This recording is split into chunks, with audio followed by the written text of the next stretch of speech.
সুলতান ভাই, আমার কলিজার ভাই, আজকে 9 বছর বিদেশ করি আইফোন কিনতে পারলাম না। কলিজার ভাই, আপনি আরও 9 বছর থাকলেও আইফোন কিনতে পারবেন না, কারণ আমি একজন প্রবাসী।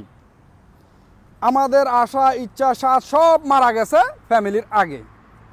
প্রবাসীদের কোনো একটা দামি জিনিস কেনার সামর্থ্য থাকলেও, ক্ষমতা থাকলেও কিনা হয় না, হাজারবার চিন্তা করতে হয় ফ্যামিলির কথা। প্রবাসীরা হচ্ছে যে কম্প্রেসারের মতো, এসি আছে না, এসির কম্প্রেসারের মতো। ঝড় আসুক, তুফান আসুক, বৃষ্টি আসুক, বালি আসুক, সব সহ্য করবে, বাট ভিতরটাকে একদম কুল রাখবে, ঠান্ডা রাখবে। এক একটা প্রবাসী মোমবাতির মতো, নিজে জ্বলবে, অন্যকে আলো দিবে, ফ্যামিলিকে আলো দিবে।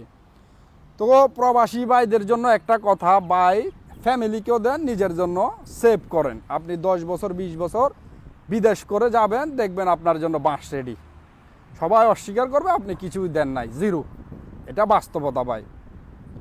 আপনার মা বাবা হয়তো তখন নাও থাকতে পারে, যাদেরকে দিবেন তারা কেউ স্বীকার করবে না আপনার জন্য, ওই কোদালার ওরা। তো কারণ একজন মানুষ 10 জনকে খুশি করে কখনো চলতে পারবে না। আপনি যতই যাই দেন, আপনার নিজের মানুষ থেকে শুনতে হবে আমাদেরকে কি দিছো, আমাদের জন্য কি করছো। আপনার আপন মানুষ থেকে এগুলো শুনতে হবে। তো প্রবাসী কলিজার